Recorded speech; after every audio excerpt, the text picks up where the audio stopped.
All right, guys, so at this point, you probably have a lot of questions about how things are working.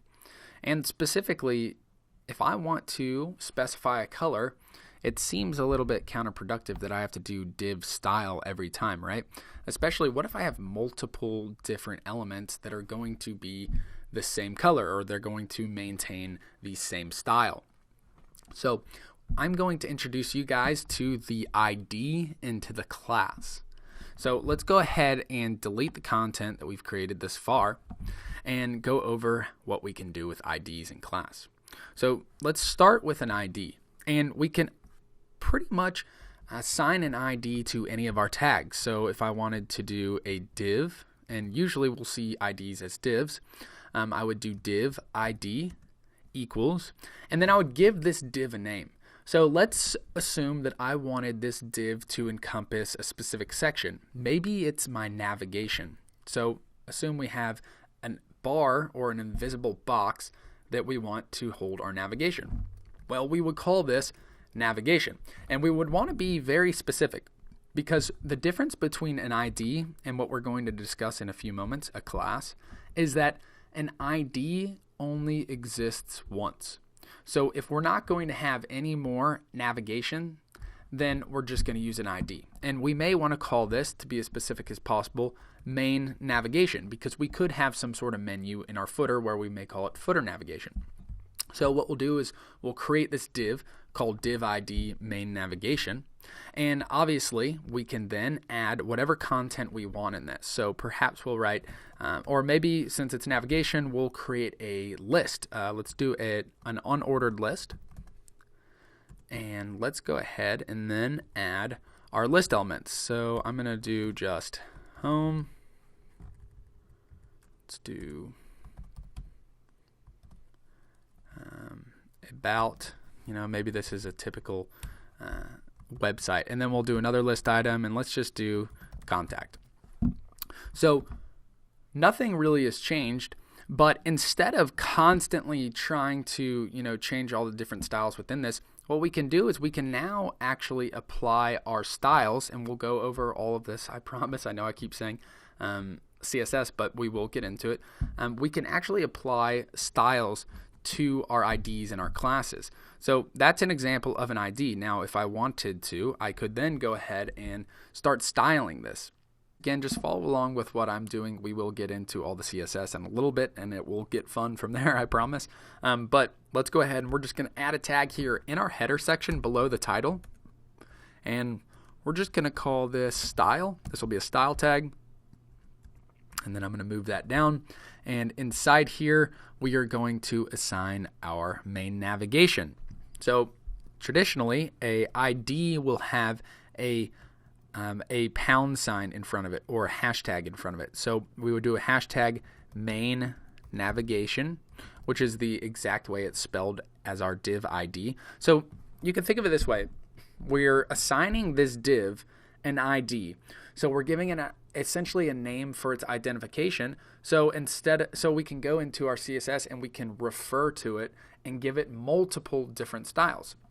So let's go ahead, and the syntax for CSS is going to be the open curly bracket, close curly bracket, and then inside there we'd actually put our CSS. But I'm just going to do a simple, let's do a simple color, and let's just give this a something that we'll be able to tell. So let's give this a brown color here, and I'm going to close that off. So now what we'll see, without doing anything to this, I'm going to go ahead and save this. When we look at this in our preview window, we should see that this list that we created now has that brown color. So it's applying the text color of brown to everything that is included in the main navigation. Now, included in the main navigation is an unordered list with 3 list elements. Now let's take a look at an example of a class. Now, we may use a class when we want multiple different items or multiple different sections of something, or whatever they may be, maybe they're tags, when we want multiple to be the same style. So we'll see this a lot with spans, and I'm going to give you guys an example right now. Let's do an H1, and let's do header 1. Now let's do let's just duplicate this a few times.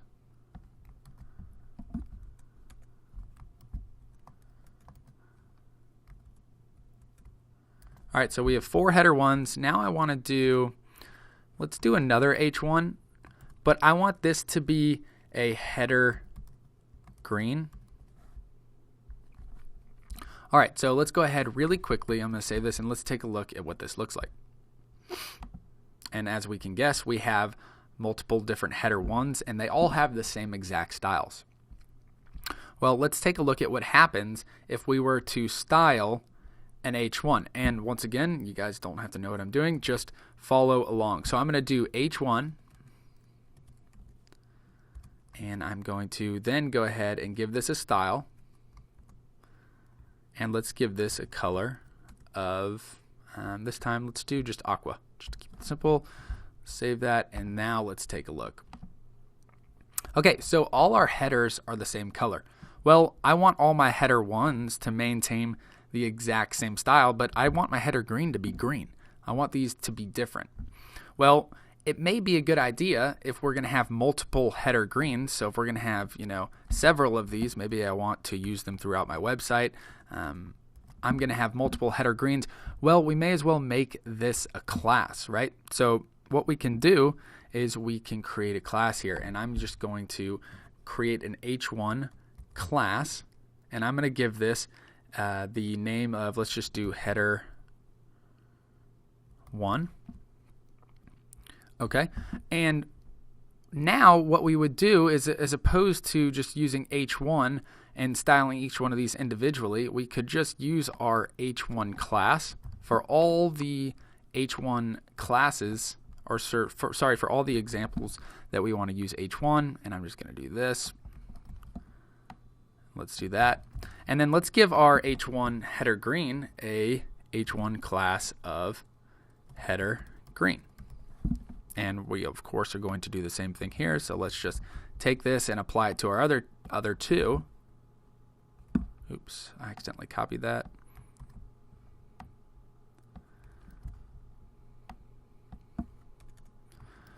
All right, there we go. So we have these classes here that we only have to specify once.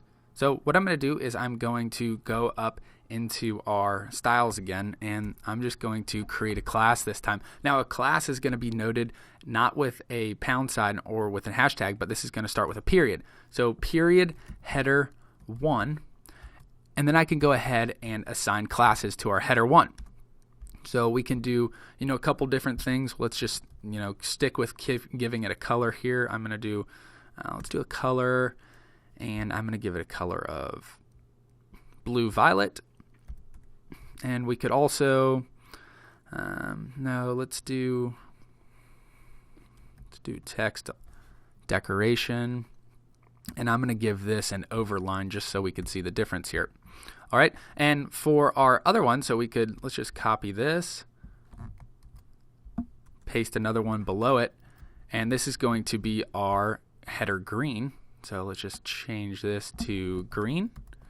We need to make sure that we set our color to green, and we can let's change it from overline to text decoration to, how about underline this time? And I'm going to go ahead and save this, and let's take a look.